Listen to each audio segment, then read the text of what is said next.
तो election tribunal ने 2023 में हुए बिहार बार काउंसिल के चुनाव को अवैध घोषित कर दिया है, यानी कि इलीगल करार कर दिया है। साथ ही चुनाव में जीते हुए सदस्यों को मेंबर्स मानने से भी इनकार कर दिया है। इसी विषय को लेकर के आज पटना में एक प्रेस कॉन्फ्रेंस की गई। इस प्रेस कॉन्फ्रेंस को पटना हाईकोर्ट के senior most advocate Dharmanath Prasad Yadav ji ने, पंकज सिंह जी ने, मधुसूदन राय जी ने, अरुण कुशवाहा जी ने और रणविजय जी ने संबोधित किया।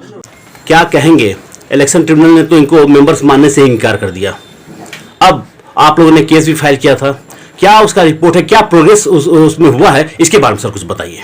इलेक्शन केस नंबर 1 और 2 दोनों एक साथ चल रहा है और 7/12/2024 को इसकी सुनवाई थी दिल्ली में जी। उस सुनवाई के दरमियान में बहुत सारी बातें सामने आई जी। कि इन लोगों ने जबरदस्ती कानून को ताखे पर रख करके और बार काउंसिल को चला रहे हैं, जबकि वो नियमतः मेंबर नहीं है।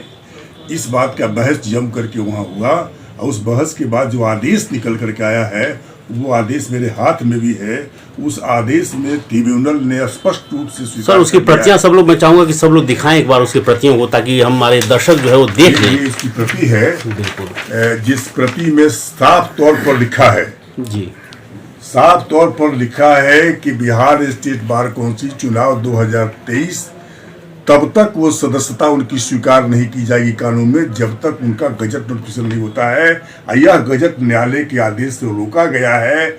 ऐसी स्थिति में अनाधिकार रूप से ये सदस्य बने हुए हैं। उन्हें सदस्य बनने से इनकार करते हुए इतना ही नहीं कहा, लताड़ा फटकारा और साथ साथ यह भी कह दिया कि जो उन लोगों ने अपना नाम और फोटोज ऑफिशियल गजट वेबसाइट पर डाल रखा है उसे इमीडिएट आदेश के आलोक में हटावें। बिल्कुल सर, ये ऐसा तो निर्देश दिया। बिल्कुल बिल्कुल सर। तो अब तो ये निर्णय आ गया सर, और इलेक्शन ट्रिब्यूनल ने ये निर्णय दे दिया है, तो अब क्या आगे क्या होना चाहिए और आगे आप लोग क्या करने जा रहे हैं? क्योंकि आप लोगों ने इसको केस को दायर किया था, आप लोग ने मतलब इस तमाम जो है मुद्दे को उठाए थे। अब आगे क्या कार्रवाई करेंगे सर आप लोग? आगे की कार्रवाई में ये ये चुनाव को एनल होना है, इसको रद्द होना है, इसकी कार्रवाई चल रही है। तब तक इतनी बात स्पष्ट हो गई कि यहाँ जो है सो वैक्यूम की स्थिति बनी हुई है और जो लोग मेंबर्स नहीं है कानूनी, वही अनाधिकार रूप से बार काउंसिल को चला रहे हैं, जो गलत है। बिल्कुल, बिल्कुल। नहीं चलना चाहिए। ये बात की न्यायालय की दृष्टि में दी जाएगी और चुनाव के संदर्भ में फिर अगला फैसला जो होना है वो अलग होगा। बिल्कुल सर। तो जैसा कि आपने बताया कि ये मतलब कि इनको मेंबर्स मानने से इनकार कर दिया इलेक्शन ट्रिब्यूनल ने,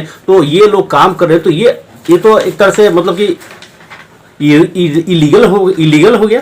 ये कम्प्लीटली इलीगल हो रहा है जी। किसी भी तरह से इसे जायज कहना मुश्किल हो जाएगा। इसे न ट्रिब्यूनल स्वीकार किया है, न कानून स्वीकार कर रहा है। ये लोग जो कुछ भी काम कर रहे हैं वो काम गैर वैधानिक हो जाएगा और निश्चित तौर पर यह जो से पब्लिक मनी का हरास हो जाएगा। इसका भी हम लोग विरोध कर रहे हैं और विरोध प्रदर्शित करने के लिए न्यायालय के समक्ष देने भी जा रहे हैं। बिल्कुल सर। सर आप बताएं, क्या मतलब ये जो है निर्णय के आलोक में आप क्या कहना चाहेंगे? इस निर्णय के आलोक में मेरा नाम पंकज हुआ, मैं बार काउंसिल मेंबर हूँ, पटना कोर्ट में अधिवक्ता हूँ। बिल्कुल सर। इस निर्णय के आलोक में मुझे यही कहना है कि इनका जो रवैया रहा है शुरू से, मनमाने ढंग से काउंसिल को जो चलाया जा रहा है, जिसको लेकर हम लोगों ने जो केस फाइल किया था उसमें एक झटाटेदार ऑर्डर आपके सामने आया है और अभी भी ये लोग नहीं चेत रहे हैं। अभी जहाँ तक मुझे जानकारी है कि इस बार इन लोगों ने डायरी भी छपवाई है। अच्छा। उसमें मेंबर लोग का भी जो नाम सब चला गया है जी। तो ये तो इसकी भी जानकारी आगे आने वाले समय में जो डेट फिक्स हुआ है केस को लेके, उसमें हम लोग प्लेस करेंगे रिप्रेजेंटेशन के रूप में। पिटीशन फाइल होगा एफिडेविट के साथ। ओके। और उसके बाद उस पर भी कार्रवाई करवाएंगे। बिल्कुल बिल्कुल। सर आप क्या कहना चाहेंगे? महामंत्री हैं, महामंत्री के नाते आप क्या कहना चाहेंगे? मैं डॉक्टर मधुसूदन राय, एडवोकेट, पटना हाईकोर्ट, अखिल भारतीय अधिवक्ता कल्याण समिति के महामंत्री। इस जो ट्रिब्यूनल का जो फैसला आया है, इसमें अविलंब बार काउंसिल की जो भी कार्रवाई है वह बंद हो जाना चाहिए। अनलीगल अनऑथराइज रूप से मेंबर है, वो कार्रवाई बंद किया जाना चाहिए।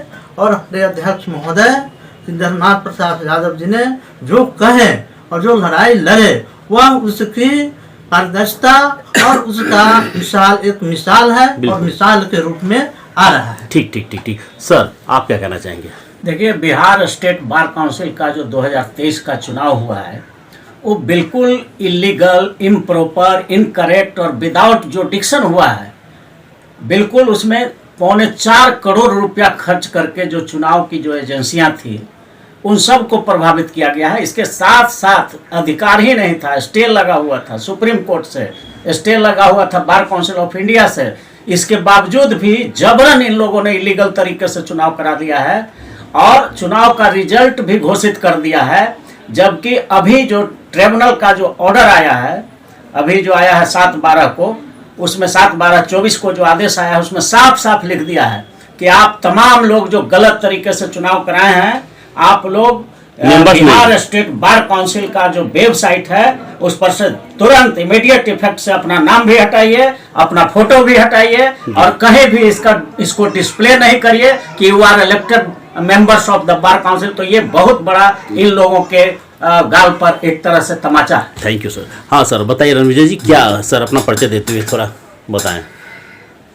मानस जी, सबसे पहले तो मैं यह कहना चाहूँगा कि आज थोड़ी सी आस जगी है अधिवक्ताओं के बीच, खास करके उन अधिवक्ताओं के बीच जो एक व्यक्ति के मनमानी से तंग है और उनको यह लगता है कि मैं जो करूँगा, मैं जो कहूँगा उसे पूरा दुनिया मानेगा। लेकिन आज उन्हें एहसास हो गया होगा कि कहीं ना कहीं उस व्यक्ति की जीत होती है जो लगातार संघर्ष करता है।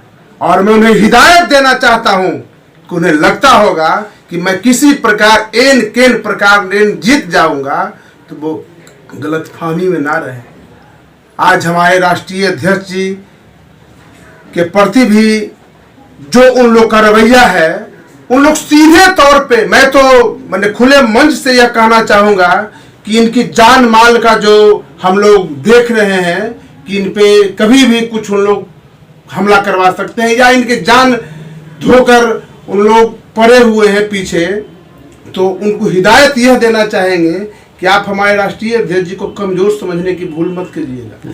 जिस दिन अधिवक्ता आक्रोशित हो जाएगा, आप लोग यहाँ मीटिंग नहीं कर पाएंगे। और मैं तो कहता हूँ मैंने कार्यकारी अध्यक्ष होने के नाते कि जब इस प्रकार का आदेश आया है तो उन लोग मीटिंग नहीं करेंगे, और अगर करेंगे तो हम लोग मीटिंग का विरोध करेंगे। और उस दिन अगर मीटिंग करेंगे तो हो सकता है हम लोग बार काउंसिल में भी तालाबंदी करेंगे।